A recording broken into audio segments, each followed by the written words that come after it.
Hello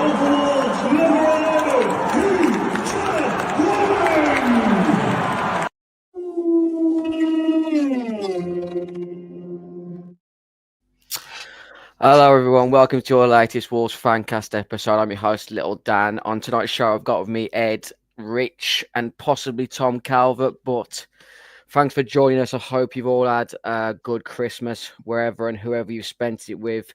Thanks for joining us on tonight. You could be watching numerous football games or the big fat quiz of the year or whatever. So for those 100 doing with us already, thanks for joining us on the Wolves Fancast, a part of the Sports Social Podcast Network and fcquiz.app. Rich, how's your Christmas been? Let's get down to the nitty gritty of it. Wolves winning away at Leicester, beating Man United on Boxing Day. Can't really put much of a price to that. No, I'm overjoyed, to be honest. It's positive. It's very, very rare that you'll find me positive about Wolves, especially this year. But yeah, magic, great Christmas. Can't complain at all. So, Boston. Ed, you and your little lad there last night, Billy Wright stand giving it large to Ruben Amorim and his coaching staff. Your thoughts on Christmas and last night? Yeah, great Christmas present. This actually seeing a home win that wasn't against Southampton, which doesn't feel like it counted. And yeah, like you said, yesterday was a bit different. Jacob was really into the game, a 9-year-old, because of how electric the atmosphere was and because of how good we were. It's amazing what a few decent players in the right positions can do for the morale of the whole ground, I guess. And Jacob's been singing the Jeff Shee song. Whistling it and singing it all day. He doesn't care about Jeff Shee, and Jeff Shee doesn't care about him. So he doesn't care about a 9-year-old, everyone. Let's think about that. It's just great. Got to keep sticking to Jeff Shee and the board, regardless of whether we're on a winning streak or not. Tom, Merry Christmas. Merry Christmas, mate. How did you enjoy last night's game? You always enjoy a win, really, no matter how they come. Brilliant. Yeah, it's nice to have Molineux buzzing again. It's been a while since the atmosphere's been like that, and that's generally because we've been pretty shit. So it's been nice that we're actually playing well, and it can create that sort of atmosphere, because that's all what we want. You want to go to a game of football and enjoy it.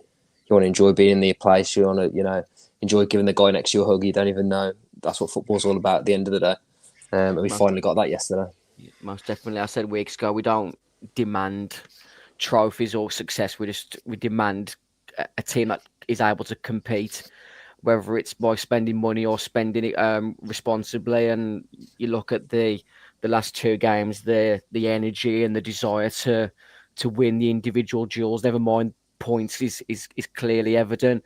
When the teams came out at whatever it was, 5:30, 5:15 last night, Tom, and you saw Ryan Aït-Nouri was back in for Rodrigo Gomez. What were your thoughts on that? I was slightly surprised. I thought he'd stick to the same team just because, Gomez had a good game and obviously scored. So it would have felt slightly harsh to drop him. Although, in a way, I quite liked it because, it shows that he's willing to make tough choices, really, not just, go with, what the crowd want almost. So it's slightly surprised. I was happy with the team, to be honest. I mean, looking at that, we wouldn't have said at the start of the season, but you'd probably argue, that's probably our best team currently on paper, I'd say, with the form Geddes is in. So no complaints from me. Yeah, we'll talk about Paolo Maldini a bit further on in the show, guys, but that defensive line the last two games just looks a completely different unit to what we've seen over the last 3 or 4 months. What was your thoughts on the Ryan Aït-Nouri coming back in there? Because for me, it was like what Tom said. He seemed to be the more sensible option for me, giving us a bit more balance on that left. With coming up against Ahmed Diallo, who's been in a bit of form for Man United. But would you have kept Rodrigo in yourself? No, because the only player Man United have had in the last 3 or 4 weeks has been Ahmad. So it made sense to have a more natural. We've all got our thoughts about Aït-Nouri's defensive abilities, but he is more of a defender than Rodrigo Gomez, a little bit more Premier League aware, and just a little bit more physical. And I think that's what Ahmad, hasn't been able to deal with, really, because he's all 1 foot and he's very lightweight himself. So it made sense. And Ryan Aït-Nouri, I think, in good form, walks into most teams if they play left wing back. So I think it makes perfect sense. Yeah, that's exactly the same mindset I had. Rich, that sort of, Molineux under the lights, it had that feeling, didn't it, last night? That misty weather, plenty of booze inside everyone's livers and whatnot. It wasn't a special first half, but what were your sort of impressions on that first half from your memories that you can recollect? See, it's quite maybe a unique take on it, but it reminded me of Nuno and how we played a little bit. We were quite compact. We soaked up pressure, which is what we've not been able to do for a few years. Didn't really look panicked. I think if we'd had an O'Neill as manager last night, we'd be 2-0 down in the first half with making mistakes with things that we're trying to do. We did all the basics very well, which is what we've really been punished for this year. So for me, say first half might have not scored or anything, but I don't think United really did anything to really pressurise us to a degree. I think we were very comfortable in the game, but you wouldn't think at that point in time that we were like the 18th in the league and struggling. And, we've won 3 games in a season. Like, it's just mental. It doesn't look like that. What you've seen, the last 2 games on paper have been, hard games to win. We've won them both comfortably. So, magic. Can't complain. Yeah, I mean, Tom, you'd feel sick if you was Gary O'Neill watching those last 2 performances, wouldn't you? You would, but let's face it, he brought a lot of it on himself, didn't he? I mean, he's got no excuses. I mean, this is a team that he said, well, the answers weren't in the dressing room. I think, was it Price, he put a little clip up on Twitter or X saying his interview after Ipswich, saying that's the best that team could have performed against Ipswich. And we all knew that was just absolute tripe. So, the amount of rubbish he spoke towards the end, he's made himself look like an idiot now. It just shows what a competent manager can do. And I don't think, like we've just said there, I don't think he's done anything like revolutionary. I think generally he's just gone back to basics. One thing that really stood out for me is how aggressive we were in defence, like in defending. We were on them straight away, and we were getting up their arses straight away, really pressing. Like Santi bullied Hoyland all game. Like, he was getting really ratty by the end of it because he was just getting absolutely just trolleyed every time he got anywhere near the ball. And Toti and Doc were the same. I mean, I can't remember Doc having a better game than that. Definitely not since he's been back, and probably a bit before then as well. So that was really good. But like I say, it didn't seem revolutionary. He just got them up for the game and pressing like they should have done all season. Yeah, I think Doherty's looked really assured the last 2 games in that right centre back role. I'll be interested to see what we actually do in January, because my fear is the fact that we've won the last 2 games is Jeff Shea going to try and roll the dice again that we don't need to spend money. And because we said before, haven't we, Faustin, and probably of that mindset where they'd rather spend £20 million finishing 17th than spending £100 million finishing 9th. That's probably where we are as a club now with this ownership. But apart from Diogo Dalot's effort from just outside the box, which Jose Sá made a really good save, Rich, what more could you have asked for in that first half apart from taking the lead? Well, not much really. I'd say again, I'm not Sar's biggest fan, but again, he looked assured in goal, good with his feet, which is, has his doubts. Great save, like you said about the Dalot one. He's done real well to shift his feet and get to that full stretch. I don't think they really talked about that enough. It was pretty glossed over, going on a corner, whatever. But that's a great save. That's a really good save, because that's 2 weeks ago. That's in. No jokes aside, that's in. But I think morale is through the roof. But I was going to say to something that Tom said earlier about the Leicester game as well. The warm up of the game, I noticed that he was doing tactics as a warm up. He was doing headers and crossing. Like, you don't see that at Wolves. You have your shooting practice and stuff, but he obviously hadn't had any time on a training ground for the week, so he was doing it pretty much at Leicester. But I'm just wondering if that's really a knock-on effect. We're a more organised team, but I just don't get it really, how we can be so good for the last 2 weeks, and it can't just be O'Neill, can it? Surely it does look like it is, unfortunately. But it's like, wow, these players are. It's just chalk and cheese, isn't it? You just can't get your head around it. I can't. Anyway, I think it's magic, the turnaround.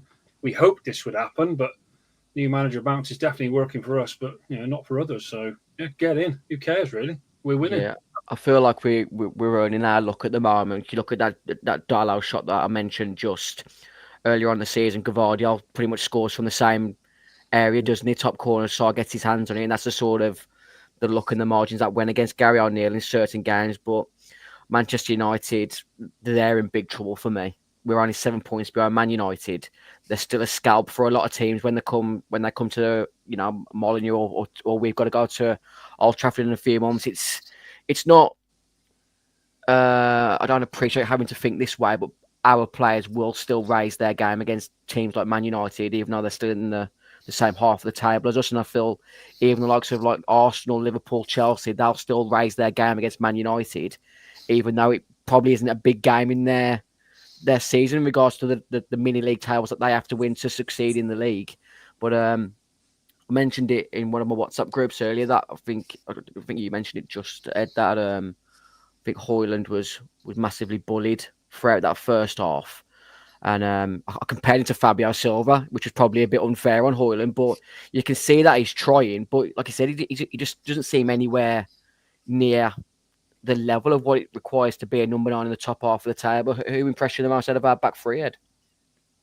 Yeah, I think it was Tom that said that Santi bullied Howling. I think the point is that I think it could have been, I don't know, prime Alan Shearer, if there's literally no service to him. So I don't know if we can actually judge Man United's, central strikers, whether it's him or Xerxes that came on later, because they were, I know we definitely did sort of cut out the passing lanes, and I think we'll probably talk on him later, but Andre for me was exceptional yesterday. The bloke, he reminds me of Casemiro, and Casemiro was good, just getting the ball back and and recycling it. But the back three was incredible. Toti still looks a little bit Bambi on ice when he has the ball at his feet, but his tenacity is definitely in a 3. We can afford to do that. In a 2, like we saw when we tried to play the back 4, we couldn't always legislate for his sort of holding onto the ball for slightly too long. But Santi Bueno's just an assured centre back, and Matt Doherty's turning into a right centre back of 90s Italian fame, isn't he? It's and I think just to touch on that point about whether it is Gary O'Neill or not, the fact that he was picking Semedo as the right centre back and playing Dock at right wing back, if anything, I think that decision alone shows you the difference in his awareness of what his own players could do. Because why would you pick the shorter, more rapid, more slight player to play against a potential, striker, a central striker, over Matt Doherty, who's sort of seen many years now? I mean, there's not much probably difference in age between them, but he's a couple of inches taller, he's a couple of inches wider. I mean, that alone makes a lot more sense,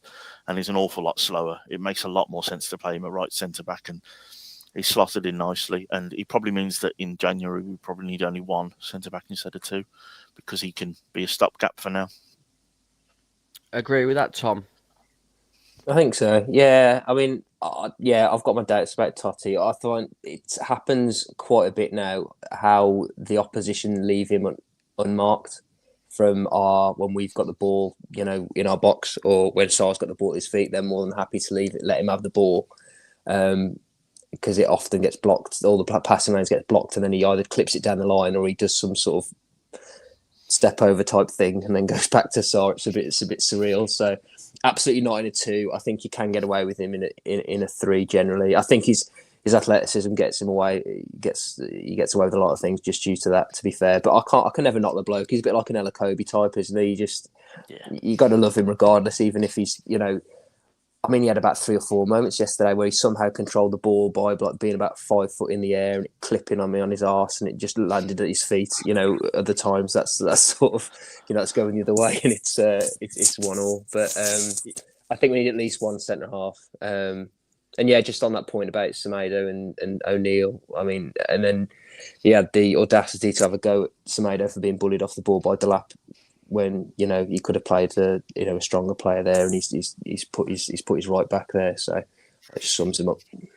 Yeah, there is a few people in the comments sort of querying Totti's composure. Kevin Jackson says Totti scares me when he's got the ball, no composure.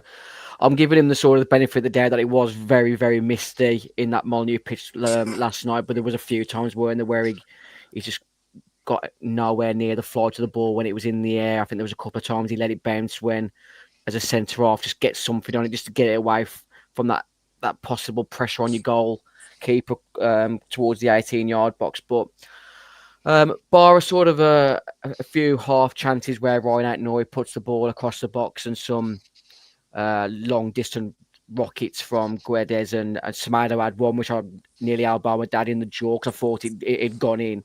The ball moved ridiculously in the first half. I think 0-0 at half time, Rich, was probably the fair result.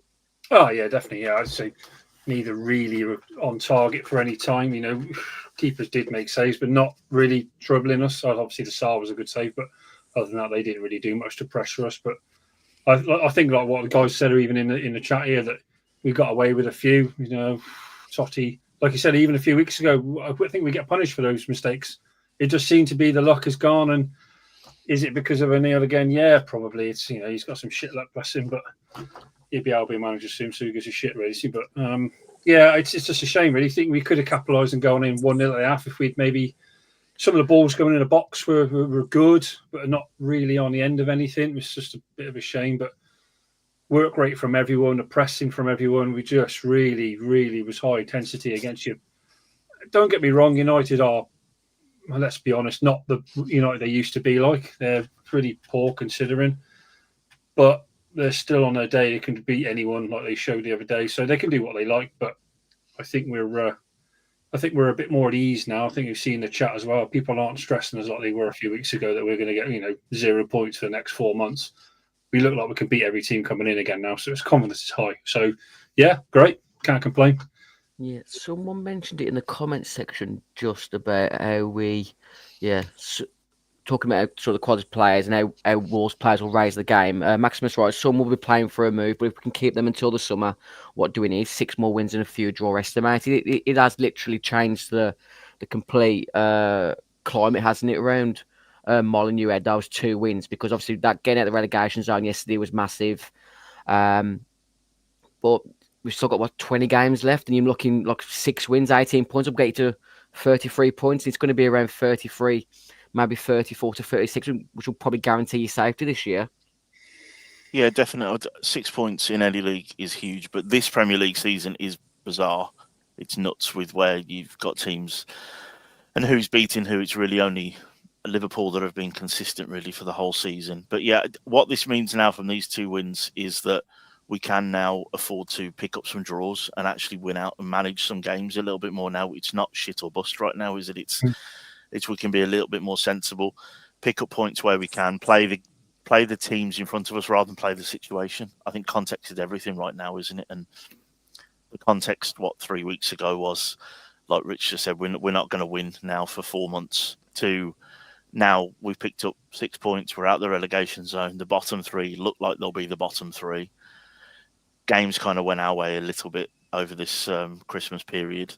And now it's all about game management, isn't it? I think the biggest thing for me out of these last 2 games is the fact that neither team have scored against us. We've known all season whether or not we backed Gary or not, we could score goals. What we couldn't do is keep them out. And the last 2 games, we've kept them out. And bar what a Vardy one-on-one that Jose Sarr came out with against Leicester, they didn't really have very much going.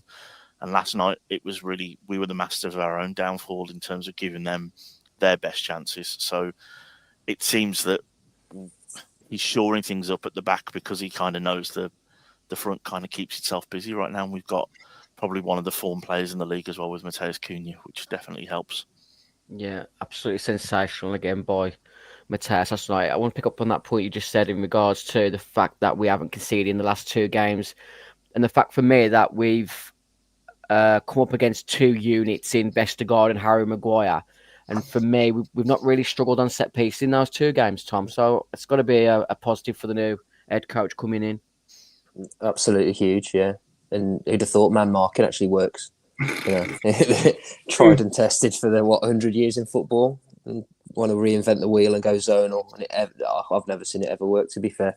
Not fully. You could go half zone or half man to man, but never fully zonal. It just does not work. But yeah, even Sarr's more aggressive. Was it a free kick? Was it Fernandes whipped in a free kick, I think, midway through the half, and he did really well to come out. He was like confident and aggressive, and he just cleared the ball out and got everyone out his way. So that was really good to see.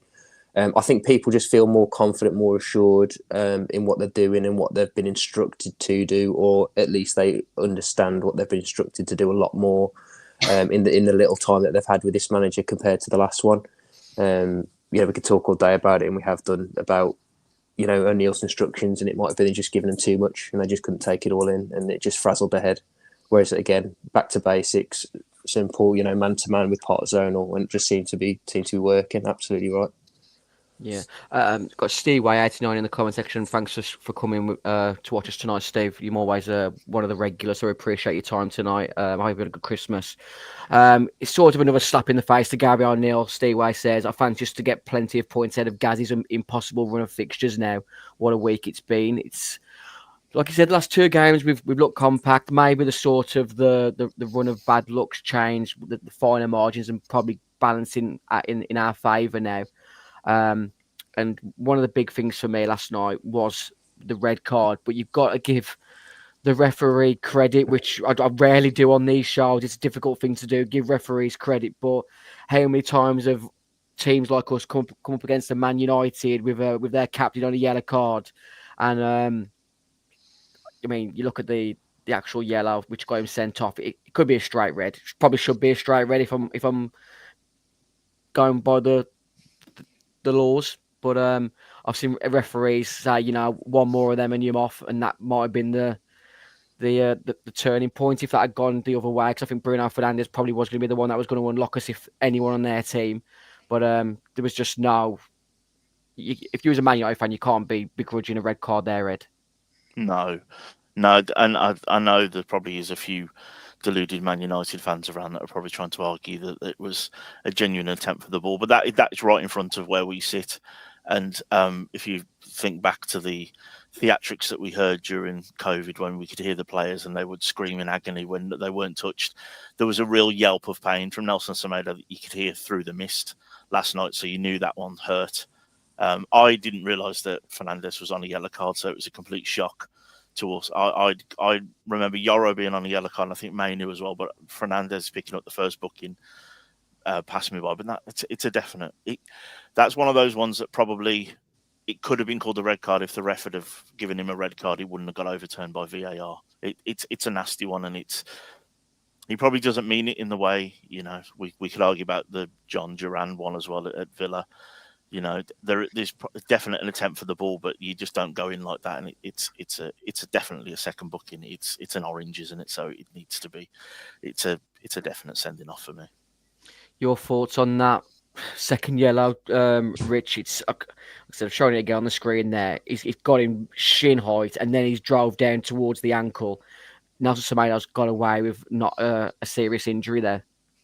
He knows what he's doing, doesn't he? He really does. He's pretending he doesn't and he's innocent, but you can only look back. Yeah, I'd say it's a red, but his first foul was soft for a yellow, but he broke up play and tripped up Cunha for, who was obviously technically through against their centre-halves, but he decided to take a soft yellow thinking he'd get away with it. But again, I think what Ed nailed it on the head really is that at a time teams would get away with things like that before, and especially United's were, like you said, with the captains and that before, like you said, Dan, as well, captains getting away with a yellow, but Gomez got away with a few last night as well for us, so we'll take it on the chin. He got away with just a yellow after probably 4 or 5 tackles after the yellow. You think, oh God, I know we got pulled off eventually, but it's definitely a red. I know, like you said, bitter United fans, we'd be the same, I'm sure, if we got a red thinking, oh, it's harsh, but it's shin eye right down to his ankle.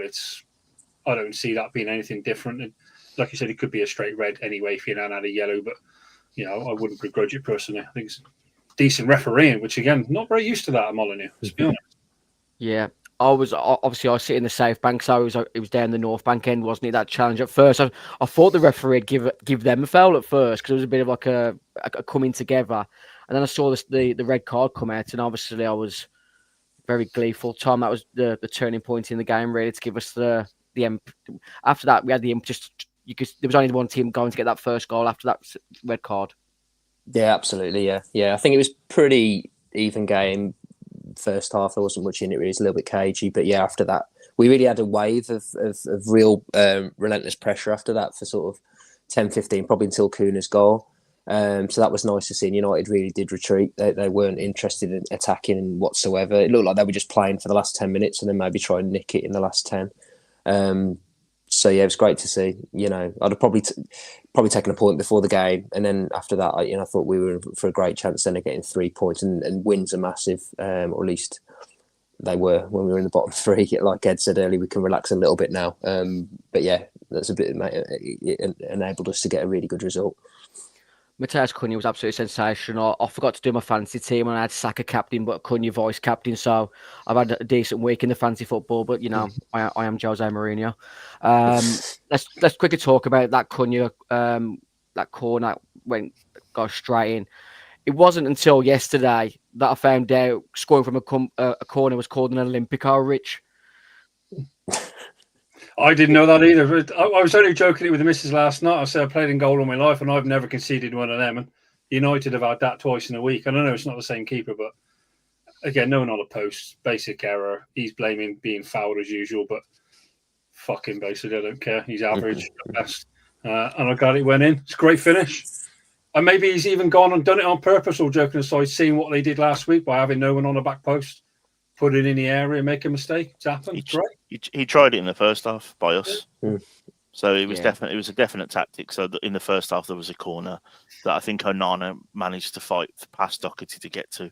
So it was definitely sticking it on him, sticking it towards the back post, putting it in the area.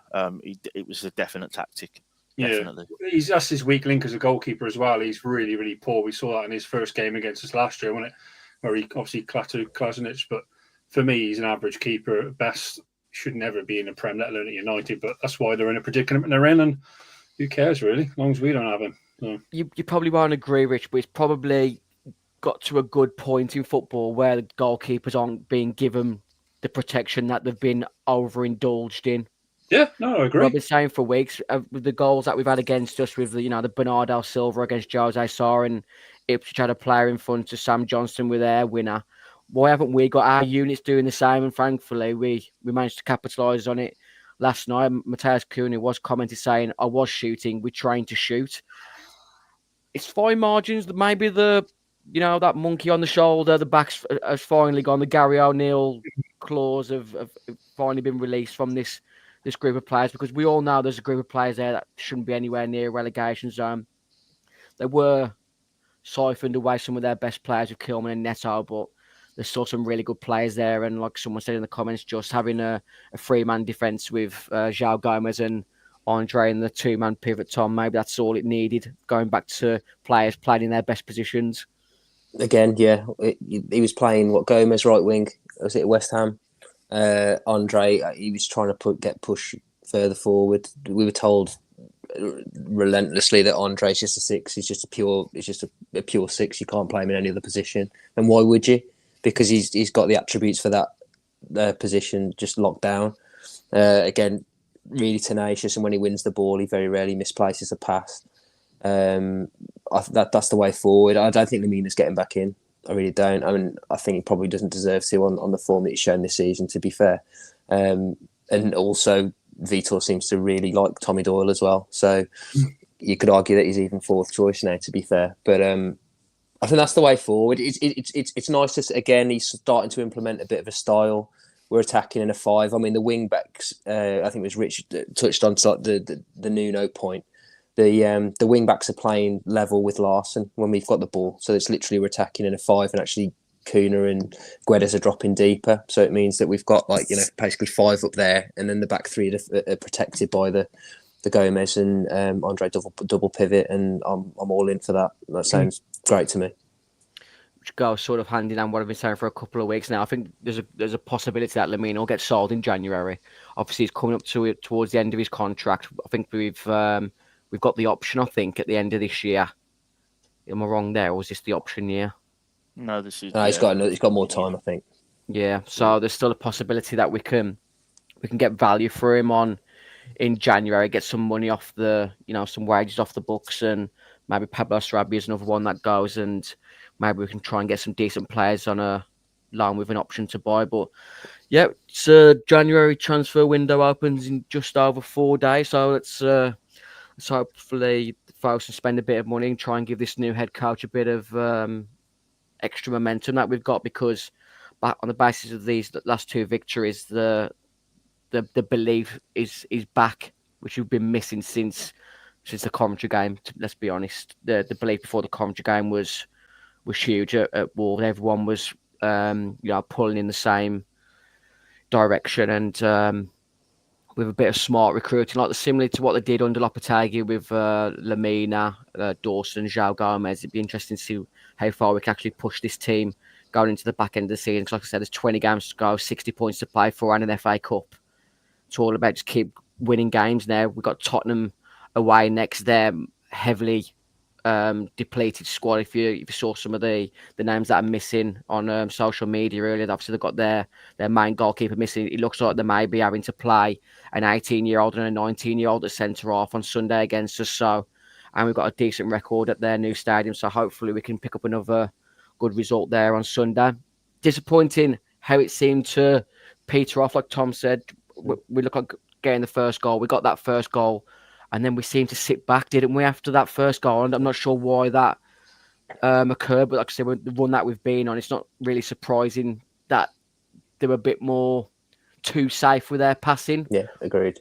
Yeah, it's like they allowed Man United to get back into it, didn't they? And I thought when they brought Christian Eriksen on, good set piece deliverer, that was going to be their only way back into the game. We started going back into our normal routine of giving away a few too many silly fouls in the areas where it could be lumped into the box. But what was your thoughts after we went 1-0 up, Ed?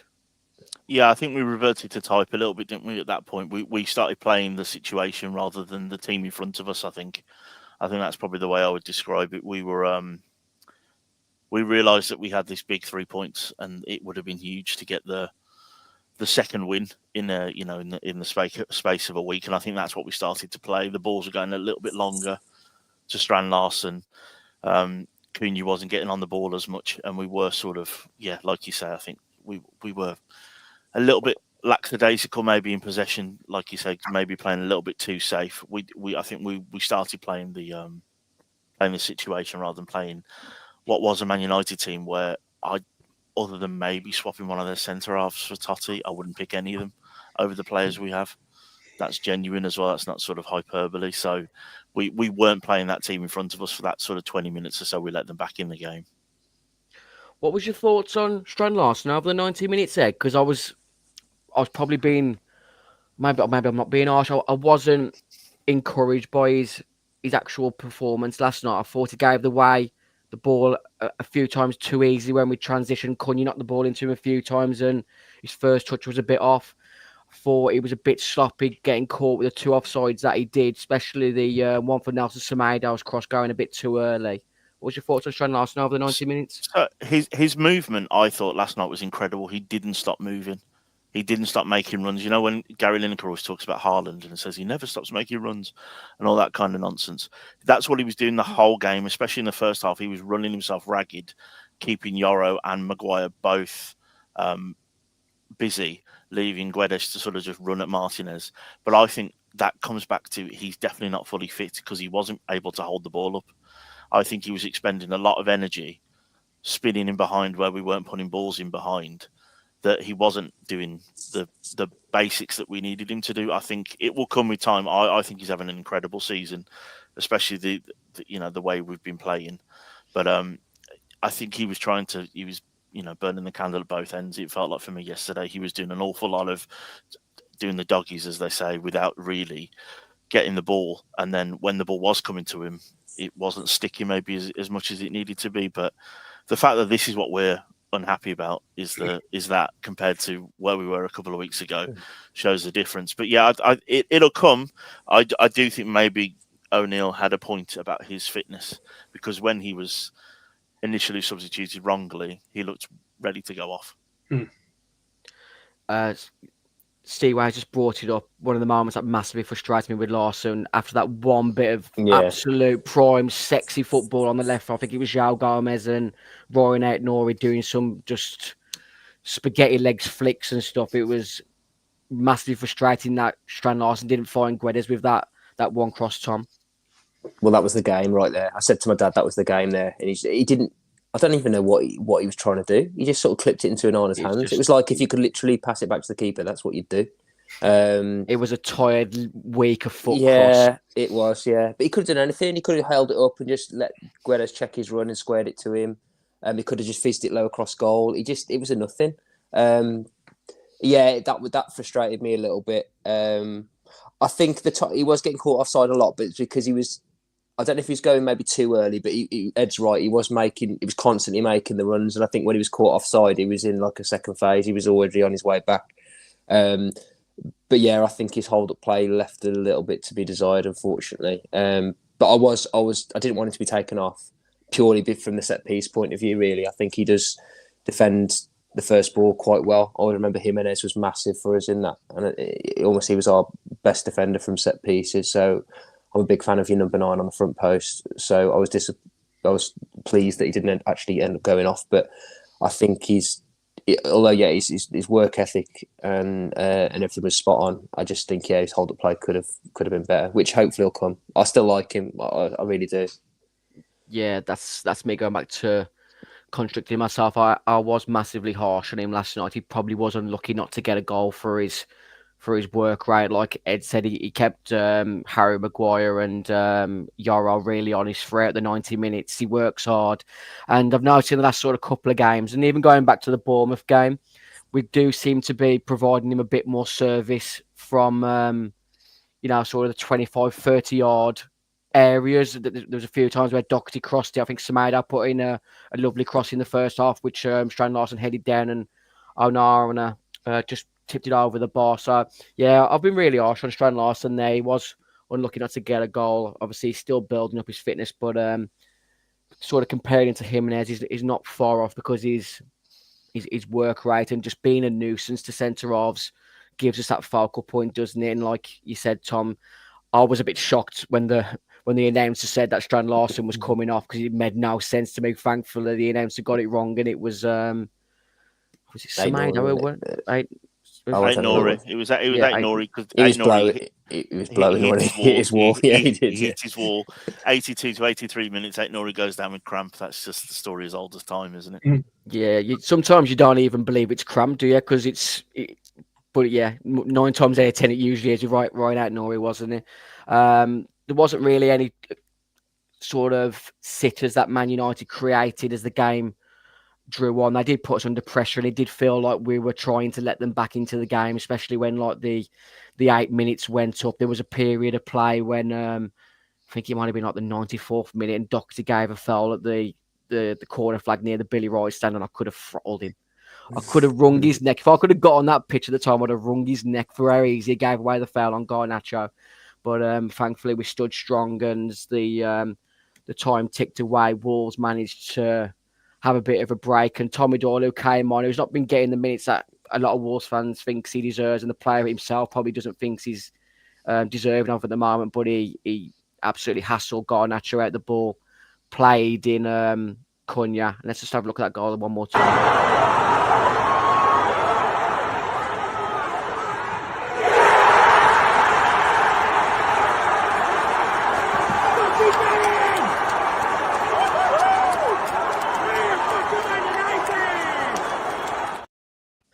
Sorry for those who have got adults watching with children tonight and the foul language, but I don't give a fuck.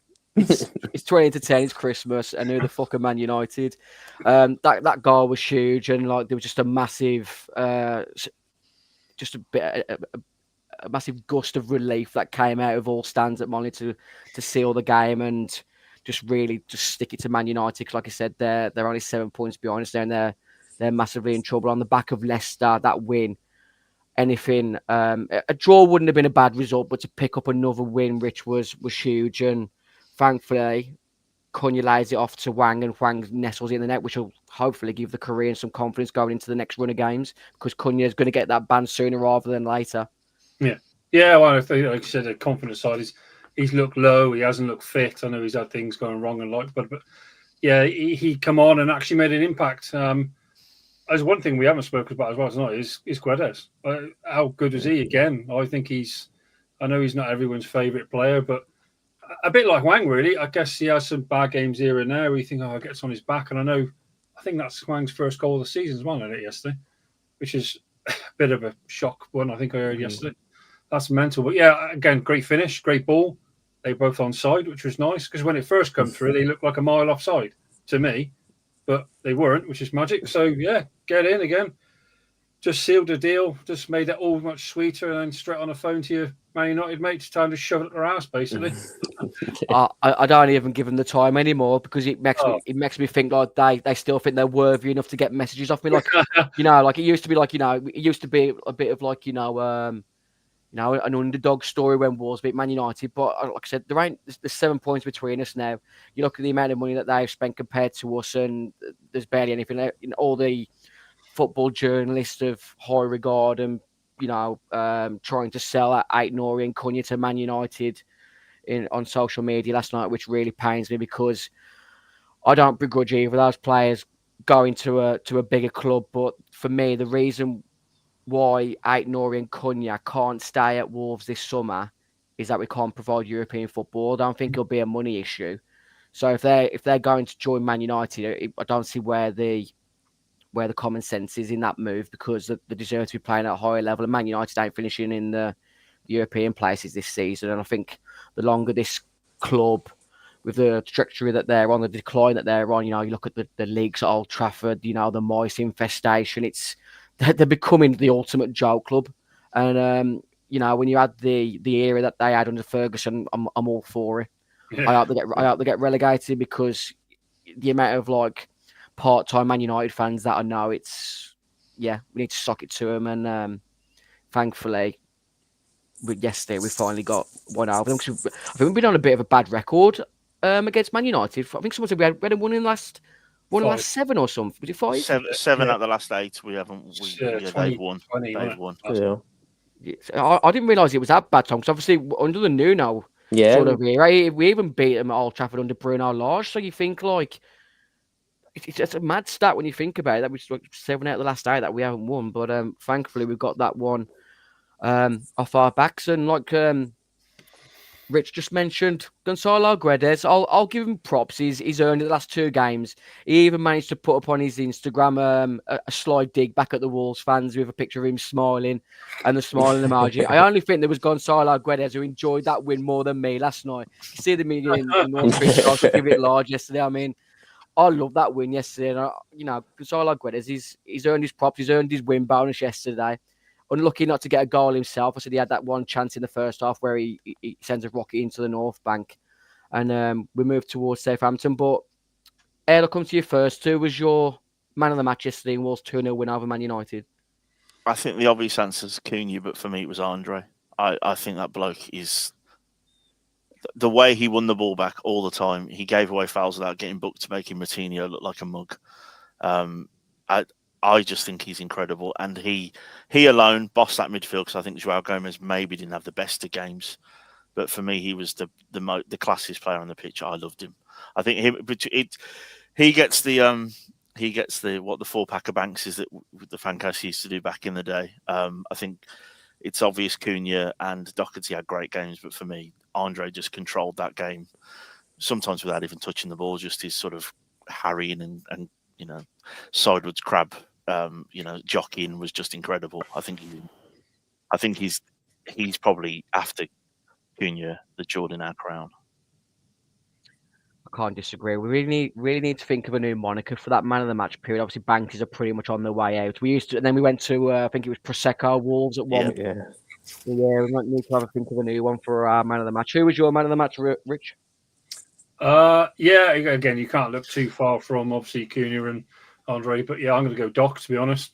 Right side, position as centre half, which is not his position in the Premier League. You put someone out of position playing centre half in a Premier League, you get punished normally, and he didn't. He was assured. He looked good.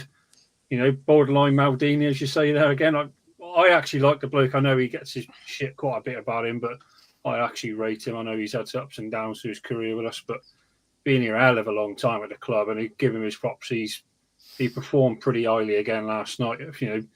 Maybe an emergency basis as such, but also I'll give a nod to Sarr as well. Like Tom said earlier, come for crosses, it's unheard of. Kicked relatively well, composed, made some great saves. So just those two really for me personally. If you hadn't seen Wolves play before, and you watch Jose Sar's distribution with his feet last night, you'd wonder what all the big fuss was about, because there was a few passes where I thought, well, that was a bit cheeky. Like, proper through the passing lanes to our centre midfielders or to our wingers. I mean, there's one clip, I was going to try and get it up, but Twitter have already copyrighted the video, so it's not visible. But he was the one that slung it over to the left wing, and Cunha did that chop back mid-air. Yeah, it's like, proper dink in the air. Love that. Yeah. Confidence, so again, he's not had it, has he? I think it's his little confrontation with the guy behind him in the South Bank a few weeks back. Maybe he's done him a bit of good. He got all his hot-headedness out of himself. He's had a couple of bad games again, and the last few weeks, you can't argue with him again. He looks good, looks assured, and again, I can't believe I'm saying that online, to be honest, but I'll keep that to the group chat, I think. Does anyone know if the guy he had a altercation with the wrestling mask has been back at Molineux since that game? No idea. No idea. Nothing's come out about it. I think with Sal, it wasn't the quality of his kicking; it was just his decision making with his kicking more than anything. He went long when he had to, and he went short when he had to. He didn't look like his mind had been frazzled completely, and he didn't know what to do. He was assured in what he did. Man United were trying to press high, weren't they? And there was a few times I think like there was leaving Ait-Nouri 1-on-1 against Mazraoui, and I think they was trying to sort of leave Maguire and Yoro on Strand Larsen, but like going back to see why I was being harsh on him, I think he held his own against Yoro and Maguire really well. Strand Larsen. There was a few times where I thought Maguire bullied him a little bit, but probably over the 90 minutes he did give himself a good innings. But where was your man of the match, Tom? I mean, I'll shout out Doc and Andre, but I really can't look past Cunha. I thought that was an incredible performance. I was having a chat with my mate about it. I can't think of many better individual performances than that at Molineux for me. I thought it was unbelievable. It really was. Like oh yeah, maybe you done. Yeah, I haven't seen a performance at Molineux since I did that performance coming off the bench when we were like 3-0 down in the charity match earlier on this season. I mean, there's just so much likeness to what he can do and the way he can drive a team on, and his set pieces. I mean, he's just like, what a player I am, and he is. And he was one of the only ones who celebrated a bit less than you in that as well, wasn't it? I mean, the celebrations go, Dan. Yeah, I mean, I was annoyed because I mentioned about how Cunha was my vice captain in the Fantasy Premier League. I was fuming when he passed to Hwang, because if it was me, Tom, you know, when I sat that keeper down for my first goal, I thought he should have done that to Onana. Everyone knew he was going to pass to Hwang, but all he should have done was just roll his leg over the ball. Onana would have went down and he would just been able to roll it in the net and then pointing at the keeper while he did a little pirouette around him. And then you get a second one, you give him a DX chop in his face. I mean, I'll share it on my Twitter for later if I haven't seen it, or if you DM us your mobile numbers, I'll send it you all individually. Vitor Pereira in his post-match press conference said on his first test at Molineux, the chemistry between the supporters and the coach takes time to get. It was a surprise to me that they were singing my name from the first time. This is special. The energy came from them. Good energy to fight for them. This is beautiful. I used to see the Boxing Day fixture on the sofa on the TV, and I never lost my focus when I want something. I work and I work and I work, and one day I thought I will be there. Inside of me, I knew that one day I will be here to compete and to show my work, and this is my time. We're fully aboard the Vita bus here, Rich. Yeah. Well, I don't think there was any option. Even if we lost last week, we'd still be on it because we were just so glad to finally get Gary O'Neill out. And yeah, it's a breath of fresh air. 2 wins in a week. You just feel like, shit, we can actually do something for the season. It doesn't look like it's lost anymore. And again, it looks probably a bit overconfidence again. 2 wins against 2 average teams. But you beat who's in front of you. We beat them both comfortably. 2 clean sheets. Yeah, up the fucking Wolves, basically. Get on it. Let's quickly switch our minds towards Tottenham on Sunday. It's another big game. Every game's big now. 20 games left to play in the Premier League. 60 points to play for. Confident going towards Tottenham, Tom? Confidence is stretched, but I'm a lot more confident than I would have been 2 weeks ago. You'd have written the game off 2 weeks ago, and the manager would have written the game off 2 weeks ago if we had the same one. So I think we've got nothing to fear. I think their front three are still a pretty elite front three. To be fair, I think they've had a good season. I think, you know, whenever I watch them, Kulusevski, Son, and Solanke, and then got Maddison just in behind. I mean, that's a threatening, you know, four. And you know, our defence is still hasn't been tested to its full extent over the last 2 games. But I think we can really get at them, especially if Cunha's still going to be playing. If they play a high line with teenagers against Cunha, Guedes and Larsen, and you've got the wing backs as well, then we can absolutely cause them problems. So let's get on it. Yeah, Matt Hayes, THFC, posted on Twitter earlier. These are the players that are missing for Tottenham going into Sunday's game. You've got Vicario, the goalkeeper. Jed Spence is injured. You've got Ben Davis, Mickey van der Ven, Christian Romero, Radu Dragusin are all injured, as well as Wilson Odubert, Mikey Moore and Richarlison. They're there. They're there to be beaten, aren't they, Rich? But like Tom said, we've still got to keep their final third players restricted as much as we can. Yeah, again, I think obviously Gomez will have to turn up against Spurs. I know he did last time away, but he'll have to have a better game to control the midfield alongside Andre, because them two working together, you should keep them front three quite quiet, to be fair. I'm just looking at it now, like with Brendan Johnson, Song, and obviously Kulusevski behind Solanke, and that, it looks a good front four as such at pivot in and out, but as a back four and goalkeeper, it's not great. I'm actually a fan of Fraser Foster. I think I quite like the bloke. But should he be starting in a Prem for them? Probably not, really. But yeah, just got to get on them, haven't we? Really, we've got to test their weaknesses. You know, they might have people.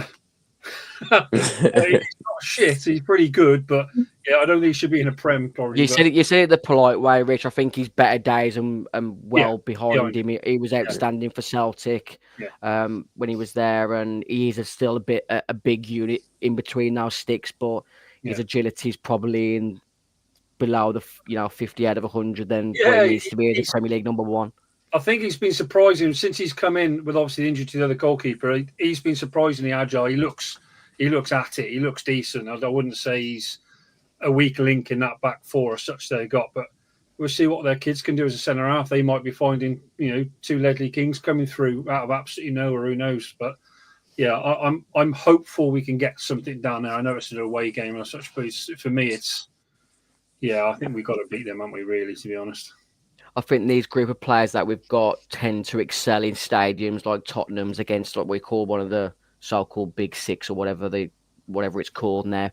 Hopefully we can do another number over them because, we've got a good record there. That's why I'm not going on Sunday. I'm not scared of ruining the jinx. I mean, we've won more times at the Tottenham Stadium than we've lost, so hopefully we can continue that on Sunday. What's your thoughts going into the game, Ed? Yeah, I'm pretty confident, because I think, although that front four does sound dangerous on paper, I think Solanke's a bit of a hot and cold kind of player. My thoughts on Maddison maybe are a little bit. I think he's a bit of a flat track bully.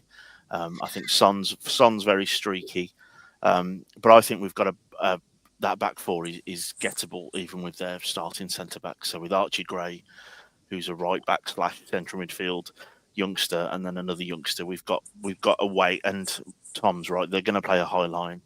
Guedes is going to be able to get in behind. So's Semedo. So's Aït-Nouri. I think it's got score draw written all over it, and who knows? Maybe we could sneak it. I'm confident of coming away with at least a point from that game. I think Tottenham are there to be hit at right now, and I think we have a much more organised team, and that. Although their front four is quite impressive, I think we've got a stable back three.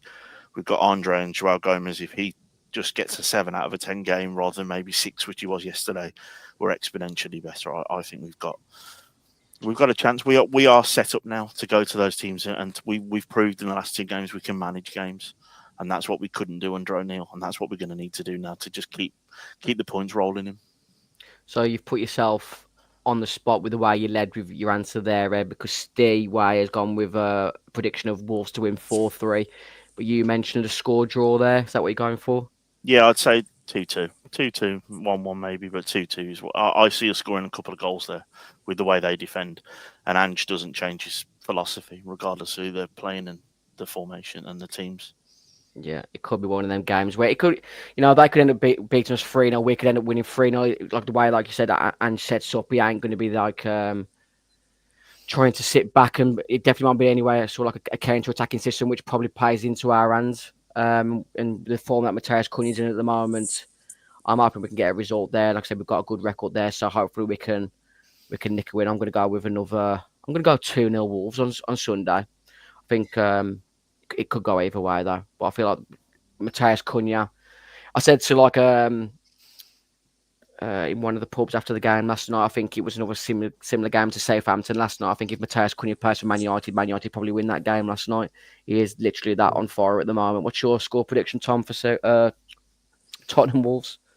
I'm going to go 3-3. Yeah, I think it's going to be reasonably entertaining. Yeah, attack v defence and see. Yeah, high scoring draw.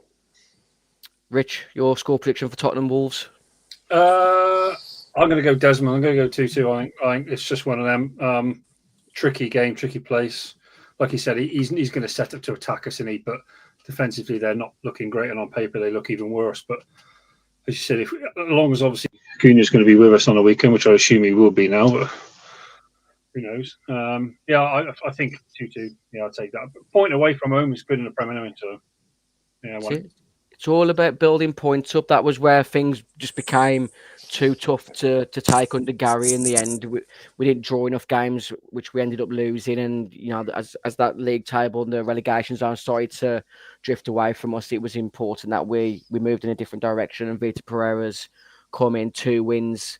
Like I said, a draw on Sunday would be good to keep the momentum of not losing. And then we've got the FA Cup coming soon. It'll be interesting to see how serious he takes that. But it's all about winning games, isn't it? And the more we can get into a winning streak, the better for the club. Thanks for everyone who's joined me, Ed, Tom, and Rich on tonight's show. Please press the like button before you leave. Subscribe to the channel if you haven't already.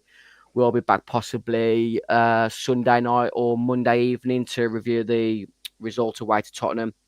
As I said at the start of the show, I hope you all had a great Christmas, whoever you spent it with, wherever you spent it with. Thanks for supporting the Wolves Fancast, tuning in wherever you do. Have a good rest of your week. Love you lots. And one more time, I'm going to show you the video of me and Guedes enjoying our Boxing Day. So, one more time, up the fucking Wolves. Good night. God bless.